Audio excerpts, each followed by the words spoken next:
آج ہم ایک نصیحت آموز ایک سٹوری، ایک کہاوت سنانا چاہیں گے کہ ایک بادشاہ تھا، یہ ایک بہت بڑا امیر آدمی تھا۔ اس نے پیسے کہاں سے کمائے، کیسے، کوئی پوچھنے والا نہیں تھا۔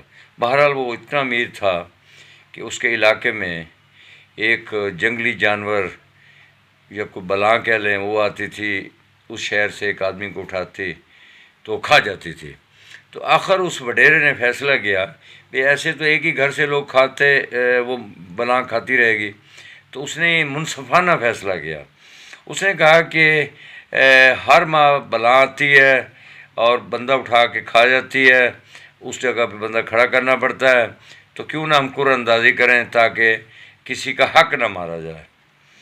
تو اسی طرح وہ قرعہ اندازی میں ایک دن اس کا بیٹا آ گیا۔ اس کا ایک ہی بیٹا تھا، ایک ہی بیٹی تھی۔ تو اب وہ پریشان ہوا۔ اس نے پھر ونگار میں کسی کو، لڑکے کو شامل کیا، اسے کہا کہ تم میرا بیٹا بن کر لباس پہن کر وہاں پہنچ جا۔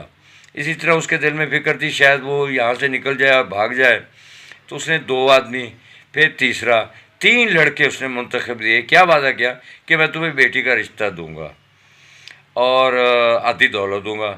تو تینوں اپنی اپنی جگہ پر راضی ہوئے اور چلے گئے۔ جب وہاں پہنچے تو جب بلاں کے آنے کا وقت تھا، تلواریں ہاتھ میں تھی، تو جب ایک دوسرے کو دیکھا بھائی تم کس لیے، اس نے کہا میں بھی سے۔ بہرحال تینوں نے اپنے نقطہ نظر بیان کیا۔ انہوں نے کہا پھر ایسے کرتے ہیں کہ ایک دوسرے کی کھڑے ہو جاتے ہیں، مرنا تو ہے، پھر کٹھے لڑتے ہیں، کٹھے مارتے ہیں، دیکھتے ہیں کیا ہوتا ہے۔ بہرحال وہ تینوں کنڈ جوڑ کے کھڑے ہو گئے۔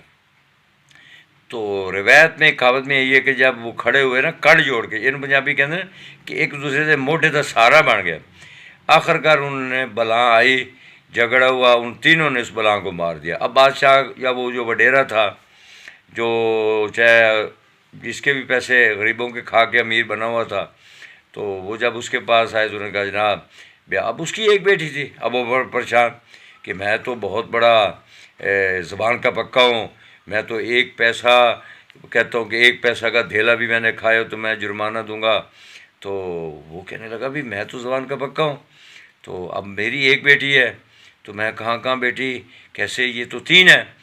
تو اتنی دیر میں اس کے ذہن میں آیا کہ اس شہر میں، اس گاؤں میں، اس علاقے میں ایک اللہ کا بزرگ رہتا تھا۔ اسے بلایا تو بزرگ نے کہا کہ مہاراج یا سائیں، بڑے سائیں، آپ ایسا کریں کہ ایک کتی کا بچہ، کتی پوری، لیکن وہ کتی انٹچ ہو، اور اسی طرح کھوتی کا بچہ کھوتی انٹچ ہو، وہ مجھے اپنے محل میں، اپنے وہ ڈیرے پہ بلا دیں۔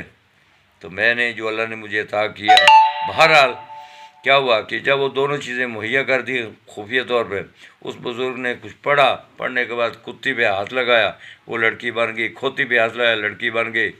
اب 3 لڑکی بن گئی، بادشاہ کی بیٹی اور وہ کتی اور کھوتی، یہ 2 لڑکیاں اور وہ اس کی وہ جو دعا تھی۔ بہرحال تو پھر وہ جب شادی ان کی کر دی گئی تو کچھ عرصے بعد اسی بڑے آدمی کو خیال آیا کہ میں پتہ کرتا ہوں کہ میرے بیٹیاں یا میری وہ ایک بیٹی کس حال میں ہے۔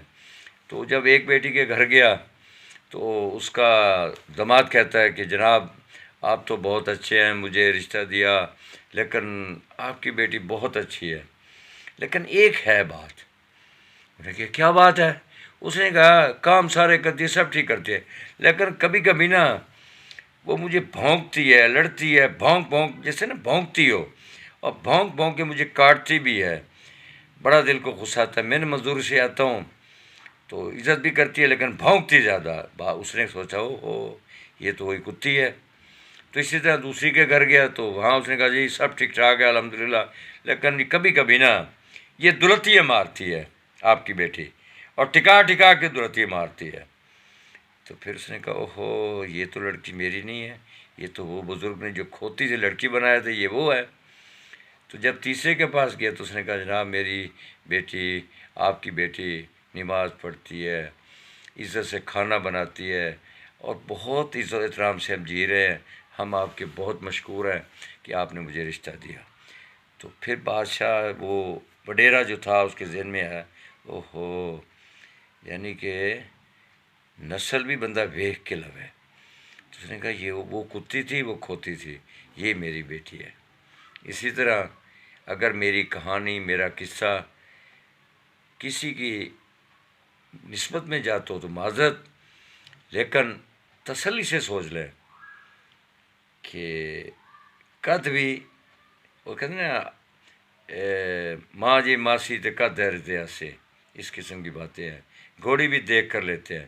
تو یہ کہاوت بتانے کا سنانے کا مقصد یہ ہے کہ ہمیں سوچ سمجھ کر فیصلہ کرنا چاہیے.